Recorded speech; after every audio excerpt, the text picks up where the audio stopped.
నమస్తే, welcome to VBC on TV news. నేను గౌతమి. ముందుగా ఈనాటి ముఖ్యాంశాలు. దేశవ్యాప్తంగా శ్రీరామనవమి వేడుకలు. విశాఖలో వాడవాడల సీతారామ కళ్యాణోత్సవాలు. సముద్ర రంగంలో భద్రతకు భారత్ కట్టుబడి ఉంది. సాగర్ వార్షికోత్సవంలో రక్షణ మంత్రి రాజ్నాథ్ వెల్లడి.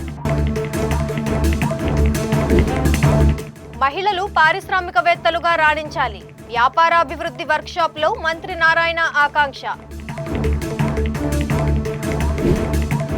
సీఎం అధ్యక్షతన సిఆర్డీఏ సమావేశం. అసెంబ్లీ హైకోర్టు భవన నిర్మాణాలకు ఆమోదం.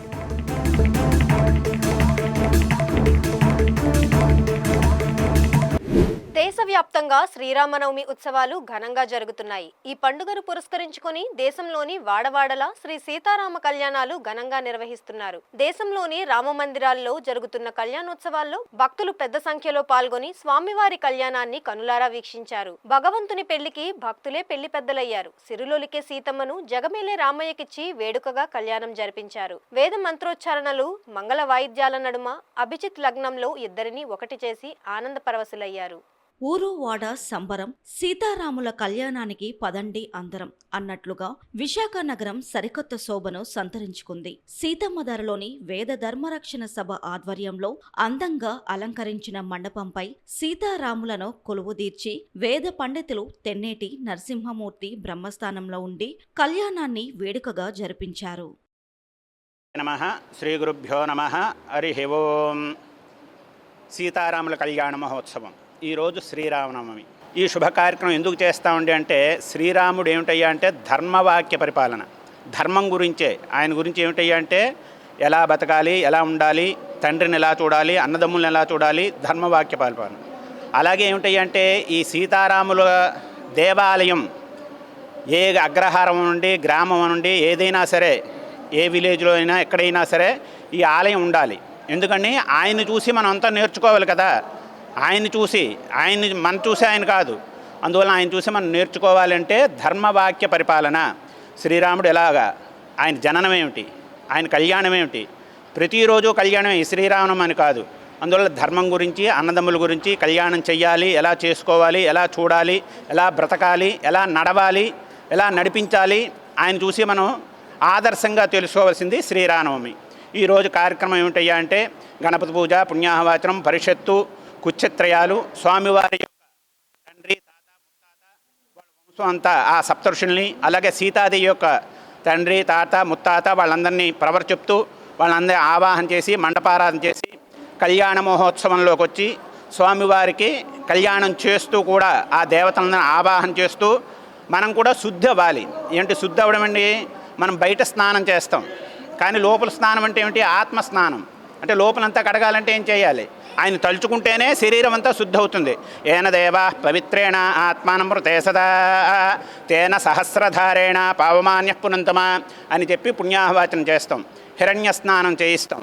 స్వామివారికి ఎలాగైతే అభిషేకం చేసి ఆ పాదుకలకి వాటికన్నిటికీ స్వామివారి విగ్రహాలకి అభిషేకం, స్నానం, అర్చన, తాండన, ప్రోక్షణ ఇవన్నీ చేయించిన తర్వాత ఆ జలాన్ని మనం జల్లుకొని శరీరం అంతా శుద్ధి చేసి ఈ రోజు నుంచి కూడా మమ్మల్ని సన్మార్గంలో, మంచి మార్గంలో నడిపించే బాధ్యత ఇమ్మని, ఈ మంగళకరమైన కార్యక్రమం చేసుకునే యోగ్యతమని, ఇది చూడమని, చూసి ఇలా చేసి తరించమని స్వామివారి యొక్క అనుగ్రహం పొందుతూ స్వామివారికి ఆ కళ్యాణ మహోత్సవ కార్యక్రమం చేయిస్తాం అన్నమాట.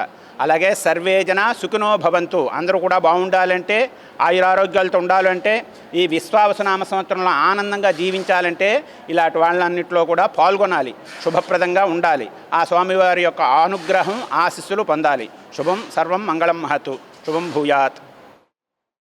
మధురా నగర్లోని మున్సిపల్ స్కూల్ సమీపంలో శ్రీ సీతారామ సేవా సమితి ఆధ్వర్యంలో స్థానికులు మండపం తయారు చేసి సామూహిక కళ్యాణోత్సవాల్లో పాల్గొన్నారు. 19 ఏళ్లుగా స్వామివారి కళ్యాణోత్సవాలను విశ్వ హిందూ పరిషత్ సహకారంతో నిర్వహిస్తూ వస్తున్నామన్నారు. ఆదర్శ పురుషుడిగా శ్రీరాముని ఆరాధన మన ధర్మంలో ఒక గొప్ప సాంప్రదాయంగా నిర్వాహకులు పురుషోత్తమ శర్మ, ఇతర స్థానికులు తమ ఆనందాన్ని వీబీసీ ఆన్ టీవీతో పంచుకున్నారు. జై శ్రీరామ్, జై శ్రీరామ్, భారత్ మాతా కీ జై. ఇక్కడ సీతారామ సేవా సమితి అనేటువంటిది గత 19వ సంవత్సరం ఇది జరుగుతోంది. ఈ 19 సంవత్సరాల ముందర ఇక్కడ ఈ మధురానగర్లో ఒక చిన్నగా ప్రారంభమైంది. సీతారామ సమితి సేవా సమితి అనేటువంటి పేరుతోటి దీన్ని స్వచ్ఛందంగా ప్రారంభించాం. ఇక్కడ ఈ 19 సంవత్సరాల నుంచి కూడా అనేక సమాజంలో ఉన్న అనేక వర్గాల్ని అనేక వర్ణాలని కలుపుతూ మనకి ఈ మన సంప్రదాయానికి ఆదర్శప్రభువైనటువంటి శ్రీ రామచంద్రుని యొక్క సీతారామ కళ్యాణం జరిపి లోకోపకారంగా ఈ ఆయన యొక్క అడుగుజాడలో మనం నడవాలి. రామో విగ్రహవాన్ అనేటువంటి రామో విగ్రహాన్ ధర్మ, ఆయన రూపాన్ని చూస్తేనే మనకి చాలా కనువిందు అవుతుంది. ఆయన ఏ విధంగా అయితే తన జీవితాన్ని నడుచుకున్నాడో, ఒక కుమారుడిగా, ఒక తండ్రిగా, ఒక భర్తగా, అనేక విధాలు ఆయన ఒక శిష్యుడిగా, ఒక రాజుగా, ఒక చక్రవర్తిగా, అనేక విధాలైనటువంటి ఒక అల్లుడిగా అనేక విధాలైన పాత్రల్ని జీవితంలో పోషించాడు. ఆ పాత్రలు మనం ఆదర్శంగా తీసుకుని మన జీవితాలను కూడా సుగమం చేసుకోవాలనేటువంటి నానుడి ప్రకారం మేము చేస్తున్నాం. రాబోయేది 20వ సంవత్సరం వేడుకలు జరుగుతాయి. ఇప్పుడు ఇందులో సమాజంలో అన్ని వర్గాల వారిని కూడా తీసుకొచ్చి సుమారుగా ఒక 30 మంది దంపతులు స్వచ్ఛందంగా వచ్చి వాళ్ళకి అన్నీ కూడా మేము ఇక్కడ వసతులు కల్పించి సీతారామ కళ్యాణం చేసుకునేటువంటి అవకాశాన్ని కల్పించాం. దీనికి విశ్వ హిందూ పరిషత్ సంస్థ కూడా చాలా సహాయ సహకారాలు అందిస్తోంది. నిన్న ఈ కార్యక్రమంలో భాగంగా మొన్న గోపూజ అయింది. నిన్న స్వామివారిని సాయంత్రము పురవీధుల్లో శోభాయాత్ర చేయించి తర్వాత తోటోత్సవం అనేటువంటి కార్యక్రమాన్ని నిర్వర్తించి ఇప్పుడు కళ్యాణం జరుగుతోంది. ఈ కళ్యాణం అయిన తర్వాత అందరికీ కూడా అన్నప్రసాద వితరణ ఉంటుంది. సుమారుగా 2-3 వేల మంది భక్తులు పాల్గొని ఈ కార్యక్రమాన్ని వీక్షిస్తున్నారు. జై శ్రీరామ్, గంగా మాతాకి, భారత్ మాతాకి. అలాగే బ్రహ్మ రామదూత మందిరంలో సీతారాముల కళ్యాణాన్ని ఆబాల గోపాలం వీక్షించి తరించారు. భక్తులే పెళ్లి పెద్దలై అన్నీ దగ్గరుండి జరిపించారు.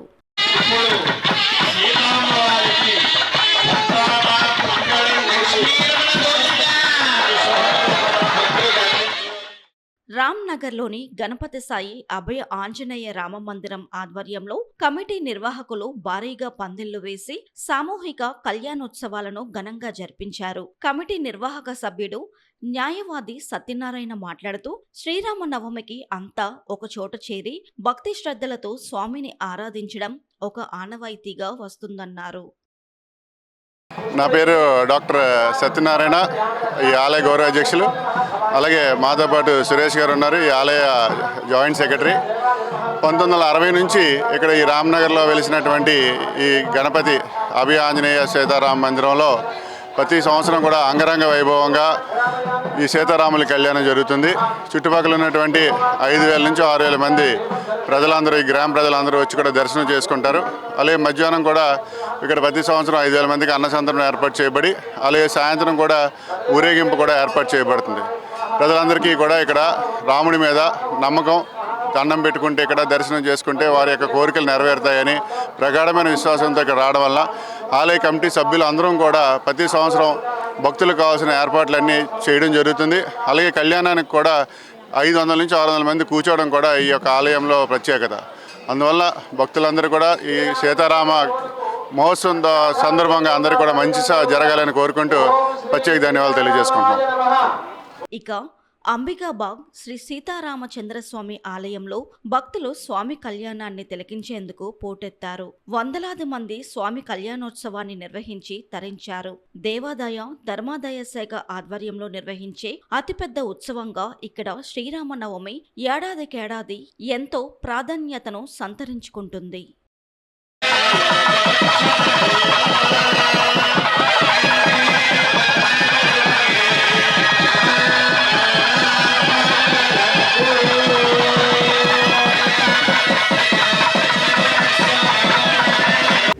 రక్షణ మంత్రి రాజ్నాథ్ సింగ్ కర్ణాటకలోని కార్వార్ నేవల్ బేస్ లో హిందూ మహాసముద్ర నౌక ఐఎన్ఎస్ సునైనాను జెండా ఊపి ప్రారంభించారు. కేంద్ర ప్రభుత్వం చేపట్టిన security and growth for all in the region Sagar అనే కార్యక్రమం 10వ వార్షికోత్సవాన్ని పురస్కరించుకొని జరిగిన కార్యక్రమంలో కేంద్ర మంత్రి పాల్గొన్నారు.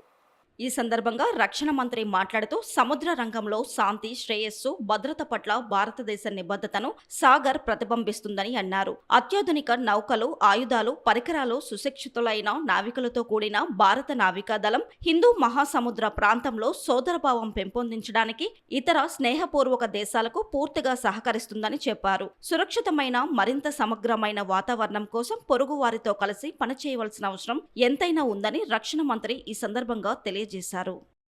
इंडियन नेवी और फ्रेंडली कंट्रीज के सारे ऑफिसर्स और सेलर्स, सबसे पहले मैं आप सबको इंडियन ओशन शिप सागर की जर्नी की शुरुआत करने के अवसर पर हार्दिक बधाई देता हूं और मैं इस अवसर पर इंडियन नेवी और इंडियन ओशन रीजन के हमारे सभी स्टेक होल्डर्स की भी यहाँ पर सराहना करता हूँ। आप सभी के अथक प्रयासों और मेहनत की वजह से ही यह संभव हो पाया है। मैं यहाँ उपस्थित अपने सभी फ्रेंडली नेशंस के रिप्रेजेंटेटिव्स का भी हार्दिक स्वागत करता हूँ। साथ ही मैं आभार भी व्यक्त करता हूँ कि आप इंडियन ओशन शिप सागर की इस जर्नी में अपनी एक्सपर्टीज और एक्सपीरियंस शेयर करने के लिए यहाँ पर आए हुए हैं।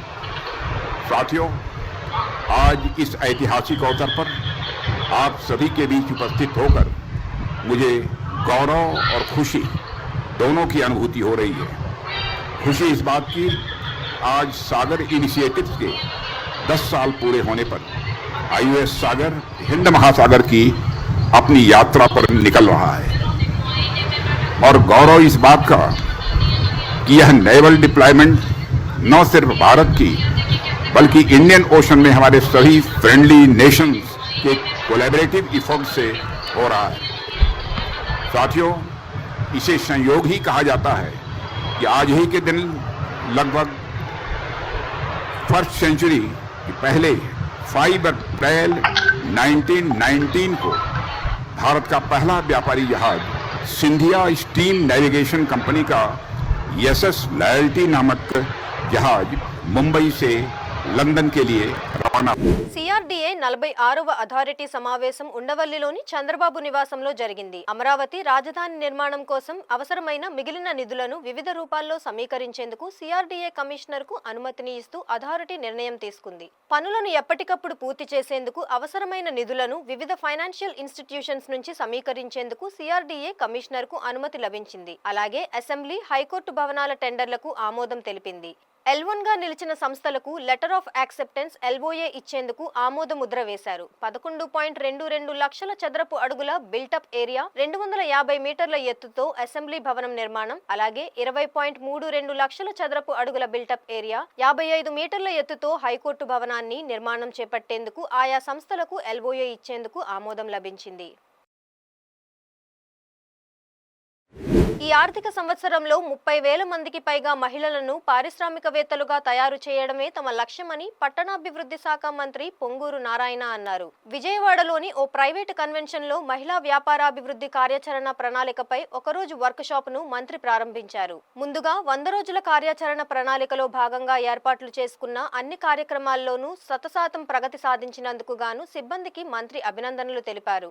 ఈ ఏడాది మార్చి 8న అంతర్జాతీయ మహిళా దినోత్సవం సందర్భంగా సీఎం సమక్షంలో ఒక్కరోజులో అత్యధిక SHG ఉత్పత్తులు ఆన్లైన్ ద్వారా అమ్మి గిన్నీస్ రికార్డుతో పాటు 3 వరల్డ్ రికార్డు యూనియన్ ద్వారా ప్రపంచ రికార్డులు సాధించినందుకు ప్రతి ఒక్కరికి శుభాకాంక్షలు తెలిపారు. ఈ ఏడాది కనీసం 80,000 సంఘాలకు 8,000 కోట్ల రుణాలను బ్యాంకు లింకేజీ ద్వారా పట్టణ పేద కుటుంబాలకు అందించాలని మెప్మా సిబ్బందికి మంత్రి సూచించారు.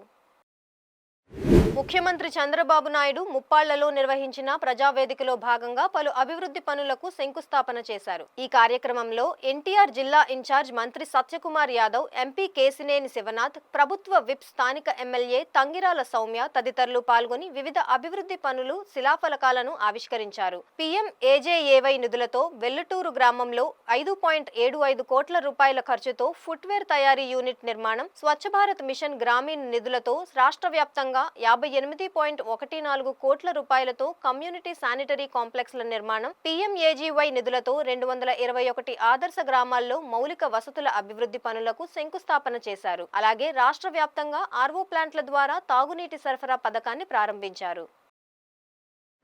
సుప్రీంకోర్టు ప్రధాన న్యాయమూర్తి జస్టిస్ సంజీవ్ ఖన్నా మొదటిసారిగా తిరుమలకు వచ్చారు. ఈ ఉదయం ఆలయ మహాద్వారం వద్ద టీటీడీ ఈవో జె శ్యామలరావు, అదనపు ఈవో సిహెచ్ వెంకయ్య చౌదరి ఆయనకు ఘనంగా స్వాగతం పలికి మేళతాళాలు, వేద మంత్రాల నడుమ లోపలికి తీసుకువెళ్లారు. స్వామివారి దర్శనం తరువాత ఆయనకు అర్చకులు శేషవస్త్రం కప్పి అనంతరం రంగనాయకుల మండపంలో వేద పండితులు వేదాశీర్వచనం అందజేశారు. తరువాత టీటీడీ ఈవో ఆయనకు తీర్థప్రసాదాలు, స్వామివారి చిత్రపటాన్ని అందజేశారు.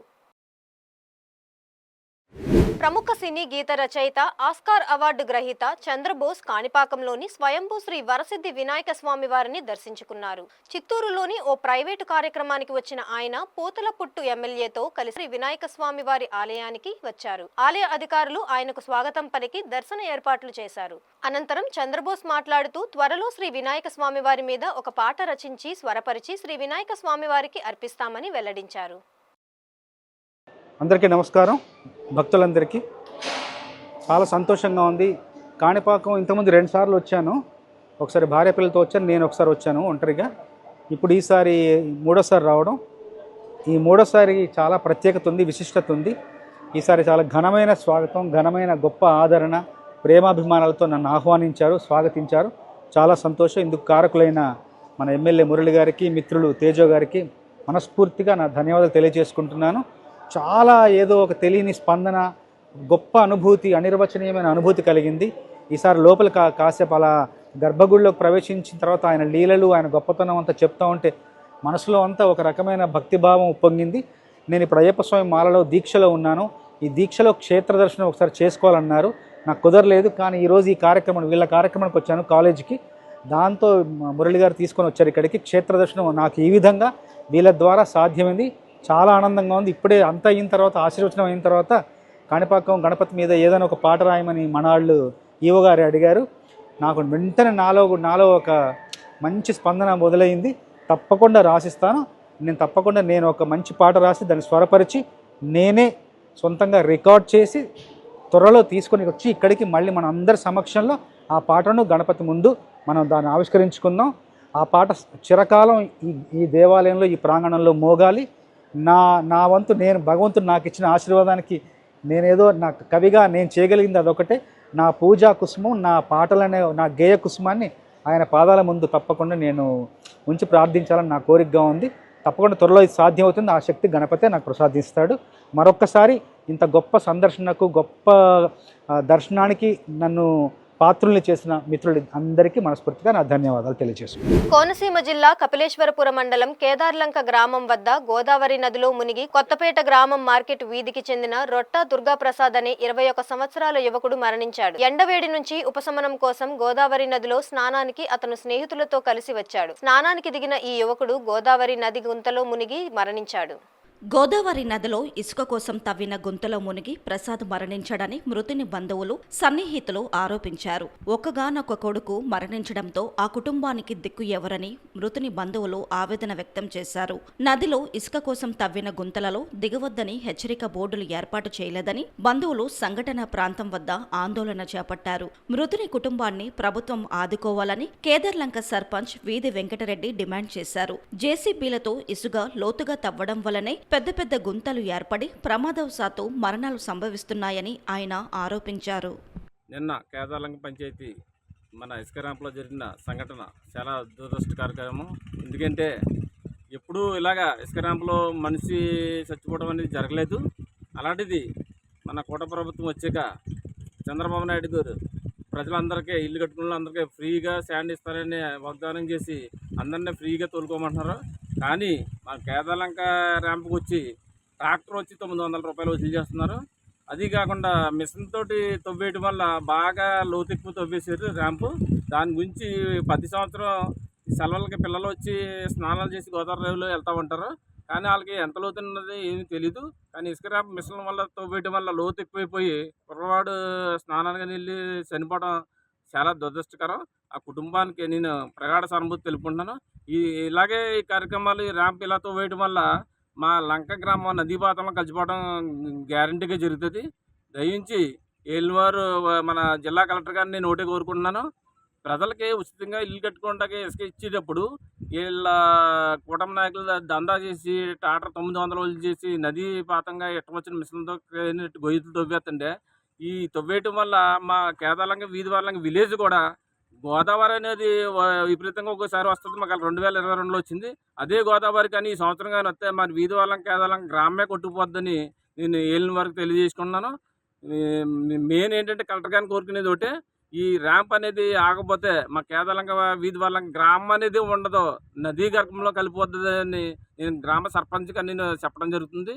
దాని గురించి ఇమీడియట్ మన ర్యాంప్ అనేది ప్రజలకి ఫ్రీగా ఎవరో ట్రాక్టర్ తీసుకొచ్చి జట్టును తీసుకొచ్చి అలా వేసుకుపోయేలా ఉండాలి తప్ప ఇది కూటమి నాయకులు మెయింటైన్ చేసి దందాలు చేసి ఇక్కడ ఊరిని కొల్లగొట్టొద్దని నేను సీఎం చంద్రబాబు నాయుడు గారిని కోరుకుంటున్నాను. అలాగే పవన్ కళ్యాణ్ గారిని కోరుకుంటున్నాను. ఈ విషయం కానీ ఇప్పుడు ర్యాంప్ అనేది ఆకపోతే ఇలాగే రన్నింగ్ అవుతే భవిష్యత్తు ఊరు ఉండదు.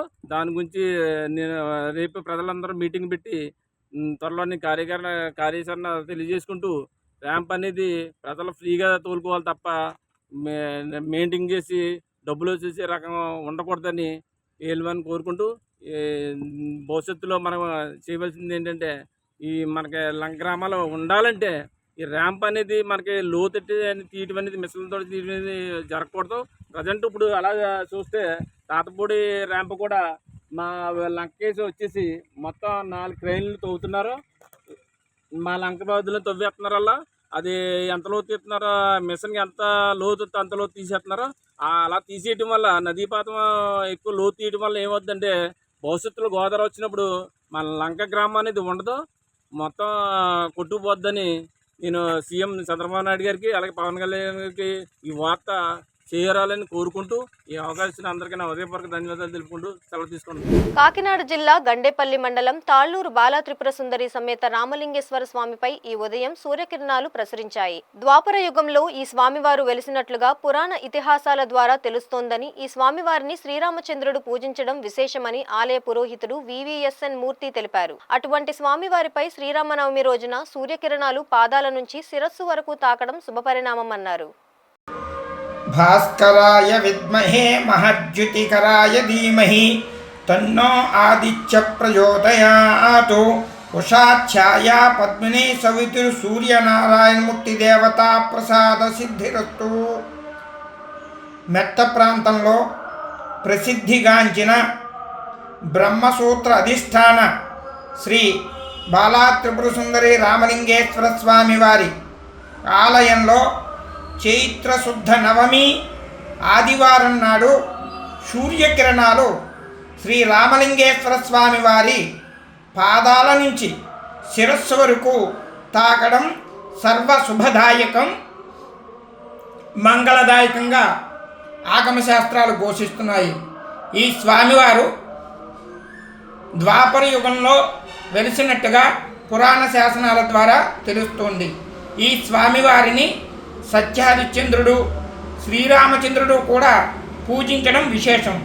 అటువంటి శ్రీరామచంద్రుడు పూజించిన ఈ శివలింగంపై శ్రీరామనవమి రోజున, శ్రీరామనవమి సీతారాముల కళ్యాణం రోజున ఆదివారం నాడు ఈ లింగంపై సూర్యకిరణాలు ప్రసరించడం విశ్వశ్రేయోదాయకంగా శైవాగమ శాస్త్రం పేర్కొంటోంది. మంగళం భవతు, సర్వే జనా సుఖినో భవంతు. శ్రీ రామలింగేశ్వర స్వామి దేవతా ప్రసాద సిద్ధిరస్తు. ఓం శాంతి శాంతి శాంతి. తెలంగాణలోని భద్రాద్రి కొత్తగూడెం జిల్లా అశ్వారావుపేట నియోజకవర్గంలోని దమ్మపేట మండలం కేంద్రంలో శ్రీరామనవమి వేడుకలు అంగరంగ వైభవంగా జరిగాయి. ఇక్కడి బాలాజీ సెంటర్లో వర్తక సంఘం ఆధ్వర్యంలో, అలాగే కాపుల బజార్, బంజారా కాలనీ, కార్పెంటర్ కాలనీలలో ఈ వేడుకలు ఘనంగా నిర్వహించారు. బాలాజీ సెంటర్లో నవమి వేడుకలు నిర్వహించిన వేద పండితుడు విజయ మారుతి శర్మ మాట్లాడుతూ వర్తక సంఘం ఆధ్వర్యంలో శ్రీరామనవమి వేడుకలు నిర్వహించడం శుభ పరిణామమని అన్నారు. అలాగే వర్తక సంఘం సభ్యులు దారా శ్రీను, కాపుల బజారులో కాంగ్రెస్ నాయకులు చిన్నశెట్టి యుగంధర్లు మాట్లాడుతూ ఎన్నో సంవత్సరాల నుంచి ఇక్కడ శ్రీరామనవమి వేడుకలు అన్నసంతర్పణ నిర్వహిస్తున్నామని గుర్తు చేశారు. బాలాజీ సెంటర్ వర్తక సంఘం వారి ఆధ్వర్యంలో ఎంతో అద్భుతంగా రమణీయంగా ఈ సీతారామ కళ్యాణ మహోత్సవం జరుగుతూ ఉంది. ఇది చాలా చాలా విశేషం. ఈ ప్రాంతంలో గతంలో ఎంతో వైభవోపేతంగా సీతారామ కళ్యాణ మహోత్సవం మరియు గణపతి నవరాత్రులు చుట్టుపక్కల ఎక్కడ జరగని విధంగా జరిగేవి. సరే, ఎందుకనో కొంతకాలం గ్యాప్ వచ్చింది. తిరిగి దమ్మపేట బాలాజీ సెంటర్ వర్తక సంఘం వారి ఆధ్వర్యంలో తిరిగి ప్రారంభించడం నాకెంతో ఆనందంగా ఉంది. దీని ద్వారా ఇక్కడ ఉన్నటువంటి వ్యాపార సంస్థలన్నీ కూడా ఎంతో అభివృద్ధి చెందుతాయి అనడంలో సందేహం లేదు. తప్పనిసరిగా అభివృద్ధి చెందుతాయి. మీ అందరికీ మేలు కలిగిస్తుంది, మన గ్రామానికి మేలు కలిగిస్తుంది, మన దేశానికి కూడా మేలు కలిగిస్తుంది. ఈ కార్యక్రమానికి ముందుకు విచ్చేసి తిరిగి ప్రారంభించినటువంటి బాలాజీ సెంటర్ వర్తక సంఘం వారికి నా తరఫున కృతజ్ఞతలు తెలియజేసుకుంటున్నాను. అలాగే ఇక్కడ కూర్చున్నటువంటి దంపతులు నా మిత్రులు, శ్రేయోభిలాషులు, హృదయస్థానీయులు దారా ఛత్రపతి శివాజీ గారి దంపతులకి, అలాగే నా మిత్రుడు జిఏఎన్ వెంకటేశ్వరరావు గారికి, నా పుత్ర సమానుడు అవినాష్ దంపతులకి శుభాశీస్సులు అందజేస్తున్నాను. సర్వే జనా సుఖినో భవంతు, లోకా సమస్తా సుఖినో భవంతు. అపరీతాయ సర్వదిక్షోభనకరాయ బ్రహ్మణే పరంజ్యోతిషే ఓం శుభ్రయోం సహస్రారహం ఫట్ ఘనంగా శ్రీరామనవమి వేడుకలు చేస్తున్నాము. దీనికి చాలా సంతోషంగా ఉంది. ఇదేగాక ఇక ముందు కూడా దైవ కార్యక్రమాల్లో ముందుంటామని చెప్పండి. ఈ శ్రీరామనవమిని ఇంత ఘనంగా చేసినటువంటి వర్తక సంఘం సభ్యులకు, భక్తులకు, విద్యానికానికి అందరికీ కూడా హృదయపూర్వక ధన్యవాదాలు. అదేవిధంగా మీడియా వారికి కూడా మా కృతజ్ఞతలు తెలియజేస్తున్నాం. కాకినాడ జిల్లా మండల కేంద్రమైన గండేపల్లి గ్రామంలో పల్లె పండుగ కార్యక్రమంలో భాగంగా 30 లక్షల రూపాయల నిధులతో సీసీ రోడ్ల నిర్మాణం జరిగింది. ఈ రోడ్లకు జగ్గంపేట నియోజకవర్గం శాసనసభ్యుడు జ్యోతుల నెహ్రూ ప్రారంభోత్సవం చేశారు. ఎన్నో ఏళ్ల నుంచి ఛిద్రమైన ఈ రోడ్లు నేడు కూటమి ప్రభుత్వం అధికారంలోకి వచ్చిన తర్వాత ఎమ్మెల్యే ద్వారా రోడ్లకి మోక్షం కలిగిందని గండేపల్లి మండల క్లస్టర్ ఇన్ఛార్జి బొల్లంరెడ్డి రామకృష్ణ అన్నారు. గండేపల్లి మండలం సింగరంపాలెం రోడ్డుకి కూడా మరమ్మతులు చేశారన్నారు. ఇందుకు సహకరించిన ఎమ్మెల్యే జ్యోతుల నెహ్రూ, కాకినాడ జిల్లా టీడీపీ అధ్యక్షుడు జ్యోతుల నవీన్, మండల టీడీపీ అధ్యక్షుడు పోతుల మోహన్ రావుకి ఆయన కృతజ్ఞతలు తెలిపారు. గండేపల్లి గ్రామంలో ఎప్పటి నుంచో ఈ రోడ్ల నిమిత్తం చాలా బాధపడుతూ ఉన్నాం. దాని నిమిత్తం తెలుగుదేశం ప్రభుత్వం వచ్చిన తర్వాత జ్యోతుల నెహ్రూ అనుగ్రహం వల్ల, జ్యోతుల నవీన్ గారు, పోతుల మోహన్ గారు, వానరావు గారు కృషి వల్ల ఈ మూల సిమెంట్ రోడ్లు అవ్వడం జరిగింది. ప్రతి సంవత్సరం కూడా వర్షాకాలం చాలా ఇబ్బంది పడుతూ ఉండేవాళ్ళం. ఈ రోడ్లు పోయడం ఇక్కడ ఉన్న ప్రధానగారికి అందరికీ కూడా చాలా ఆనందంగా ఉంది. ఇక్కడ గత ప్రభుత్వం ఎన్నిసార్లు మొరబెట్టుకున్న పట్టించుకున్న పాపను పోలేదు. మన ప్రభుత్వం, మంచి ప్రభుత్వం, టీడీపీ ప్రభుత్వం, కూటమి ప్రభుత్వం వచ్చిన తర్వాత ప్రజలకి అన్ని సౌకర్యాలు, అలాగే గండేపల్లిలో కూడా సింగరాంపాలెం రోడ్డు అనగా ఎన్హెచ్ నుండి సింగరాంపాలెం రోడ్డు వరకు కూడా ఈ మధ్యన తార్ రోడ్డు కూడా రిపేర్ చేయడం జరిగింది. ఈ రోడ్డు అయితే చెరువులు తలపించేట్టు ఉండేది. అందులో మయంగా గోతుల్లో కూడా ఓడ్చడం జరిగేది. వాహనం దిగబడిపోవడం చాలా ఇబ్బంది పడిపోయారు. మామూలుగా నరకం ఏంటో భూమి మీద చూశారండి. ఈ రోడ్డు పుట్టిన తర్వాత ఎప్పుడు ఈ స్థాయికి ఇంత దీనస్థితికి ఎప్పుడు వెళ్ళలేదు. అలాంటి రోడ్డుని పూర్తి స్థాయిలో బాగు చేసి మంచి చక్కగా ప్రయాణికులకు ఇబ్బంది లేకుండా చాలా ఆనందంగా ప్రయాణం చేస్తూ ఉన్నారు. రాత్రైన పగలైనా ఇబ్బంది లేకుండా ప్రయాణం చేస్తూ ఉన్నారు.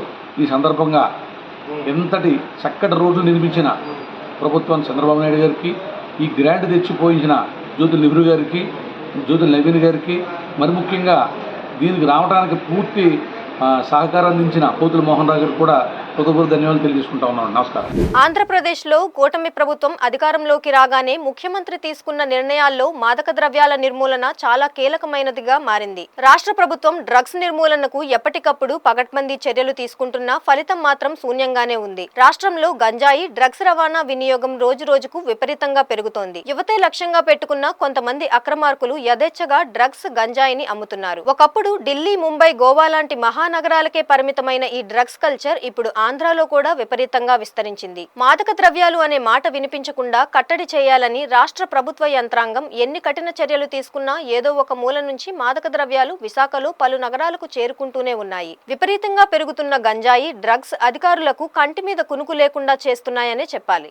తెలుగు రాష్ట్రాల్లో గంజాయి గుప్పుమంటుంది. ముఖ్యంగా ఏపీ కేంద్రంగా గంజాయి దందా యథేచ్ఛగా సాగుతుంది. గత కొంతకాలంగా విశాఖ ఏజెన్సీ కేంద్రంగా గంజాయి ఇతర రాష్ట్రాలకు, విదేశాలకు సైతం అక్రమ రవాణా జరుగుతుంది. ఓ పక్క గంజాయి రవాణాను నిర్మూలించేందుకు ఏపీ పోలీసులు, నార్కోటిక్స్, ఈగల్ బృందాలు విస్తృత చర్యలు తీసుకుంటుంటే, మరోవైపు గంజాయి స్మగ్లర్లు పోలీసులకు చిక్కకుండా తరలించేందుకు కొత్త ప్లాన్లు వేసి రూట్ మార్చి పోలీసులకు అర్థం కాకుండా గంజాయిని తరలిస్తున్నారు. గంజాయి స్మగ్లర్ల ఆగడాలకు అడ్డుకట్ట వేయడం ఏపీ ప్రభుత్వానికి ఇప్పుడు పెద్ద సవాలుగా మారిందనే చెప్పాలి.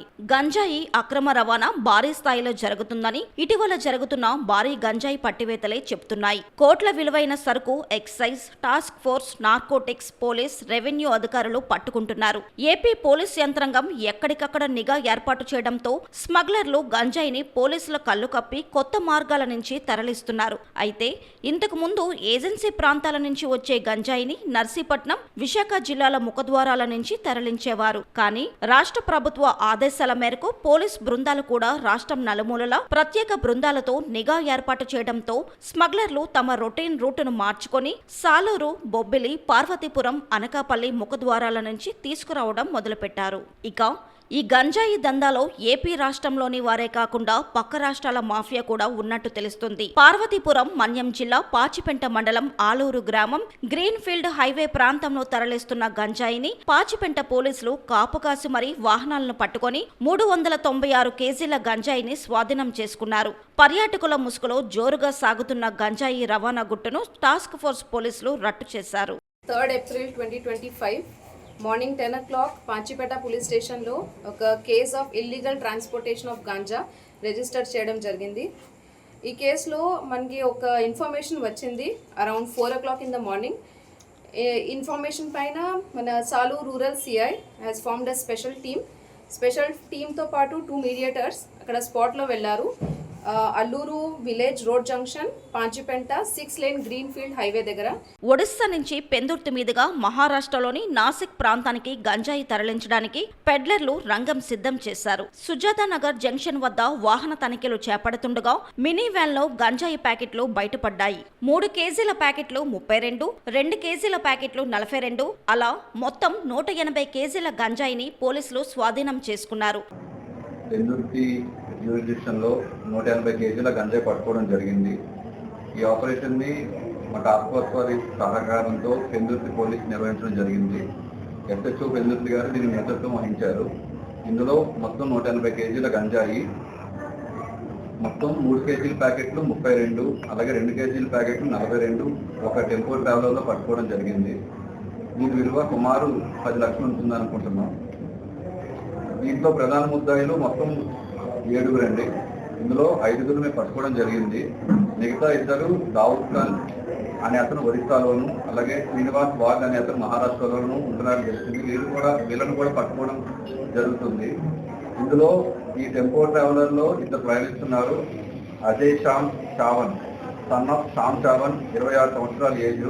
ఇతను మహారాష్ట్ర చెందిన నాసిక్ వాసిగా తెలుస్తుంది. ఇతనే ఈ టెంపోని డ్రైవింగ్ చేస్తున్నాడు. అలాగే అంకిత్ జోషి అని అతను కూడా ఆ టెంపోలో ట్రావెల్ చేస్తున్నాడు. ఇతను కూడా మహారాష్ట్ర వాసే. ఈ టెంపో ముందు వెళ్తుంటే దీనికి పైలట్ గా ముందు 2 బైక్ మీద వెళ్తున్నారండి, వెనకాల 2 వస్తున్నారు.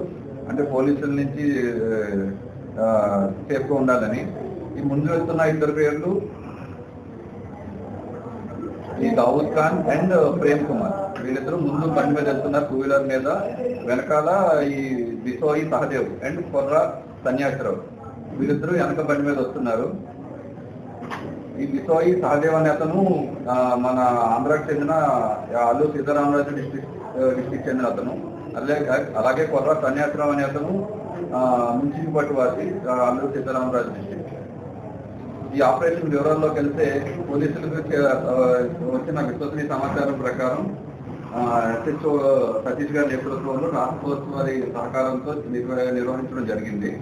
డబ్బులు సులభంగా సంపాదించడం కోసం యువత ఈ మార్గాన్ని కెరియర్లుగా మార్చుకుంటున్నారు. విశాఖ నగరంలో ఈ మధ్య కాలంలో జరిగినటువంటి దాడులలో ఎక్కువ శాతం యువత గంజా మత్తులోనే చేస్తున్నట్లుగా పోలీసులు వెల్లడించారు. ఈ నేపథ్యంలో రాష్ట్ర ప్రభుత్వం కూడా అక్రమంగా గంజాయి తరలిస్తున్న వారిపై ఉక్కుపాదం మోపడానికి సమగ్ర చర్యలు తీసుకుంటుంది. ఇప్పటికైనా రాష్ట్ర ప్రభుత్వం మాదక ద్రవ్యాలను రూపుమాపేందుకు కఠినమైన చర్యలు తీసుకోవాలని ప్రజలు కోరుతున్నారు. కాకినాడ జిల్లా గండేపల్లి మండలం మల్లేపల్లి గ్రామంలో జగ్గంపేట శాసనసభ్యుడు జ్యోతుల నెహ్రూ చేతుల మీదుగా ₹1,00,000 రాయితీపై SMAM పథకంలో ట్రాక్టరును స్థానిక రైతు నట్టే వెంకటరమణకు అందజేశారు. వ్యవసాయ శాఖ ఆధ్వర్యంలో ఈ కార్యక్రమం జరిగింది. చిన్న సన్నకారు రైతులకు వ్యవసాయ యాంత్రీకరణను అందజేయడానికి ఈ ప్రభుత్వం కృషి చేస్తుందని ఎమ్మెల్యే నెహ్రూ తెలిపారు. ఈ కార్యక్రమంలో మండల టీడీపీ అధ్యక్షుడు పోతుల మోహన్ రావు, మండల వ్యవసాయ అధికారి సద్గురుమూర్తి, AEO చంద్రమౌళి పాల్గొన్నారు. కూటమి ప్రభుత్వం ఆధ్వర్యంలో 5 ఎకరాల్లోపు ఉన్న రైతులందరికీ కూడా వ్యవసాయ యాంత్రీకరణ దగ్గర చేయాలనే ఉద్దేశంతో సబ్సిడీపై SMAM అనే పథకం సబ్మిషన్ ఆన్ అగ్రికల్చర్ మిషన్లో భాగంగా ఈరోజు పరికరాల పంపిణీ కార్యక్రమం గౌరవ జగ్గంపేట శాసనసభ్యులు శ్రీ జ్యోతుల నెహ్రూ గారి ఆధ్వర్యంలో మల్లేపల్లి గ్రామంలో నట్టే వెంకటరమణ అనే రైతుకి అందించడం జరిగింది. ఈ పరికరం VST power tiller 130DI model పూర్తి ధర ₹2,29,000, రైతు చెల్లించింది ₹1,29,000 కాగా ₹1,00,000 సబ్సిడీ మన ప్రభుత్వం అందించింది. కాబట్టి రైతుల యొక్క శ్రేయస్సురీత్యా వ్యవసాయ యాంత్రీకరణ చేపట్టి రైతులకు మేలు చేసే విధంగా ఈ ప్రభుత్వం చర్యలు తీసుకుంటానికి ముందడుగు వేసింది. అలాగే రాబోయే సంవత్సరాల్లో కూడా మరిన్ని పరికరాలు అందజేయడానికి కూడా చర్యలు తీసుకుంది. ప్రస్తుతం ఈ 24-25 ఆర్థిక సంవత్సరానికి గడ్డేపల్లి మండలానికి 21 కల్టివేటర్లు, 2 రోటోవేటర్లు, 2 పవర్ టిల్లర్లు, అలాగే 109 బ్యాటరీ స్ప్రేయర్లు, 7 పవర్ స్ప్రేయర్లు, మనకి 4 పవర్ వేటర్లు ఇవి మన ప్రభుత్వం మంజూరు చేయడం జరిగింది. అందులో భాగంగా అర్హులైన రైతులను గుర్తించి త్వరితగతిన వాళ్ళకి అందించడానికి ప్రభుత్వం చర్యలు తీసుకోవడం జరిగింది. ఈ వార్తలు ఇంతటితో సమాప్తం. మరిన్ని విశేషాలతో మళ్ళీ కలుసుకుందాం.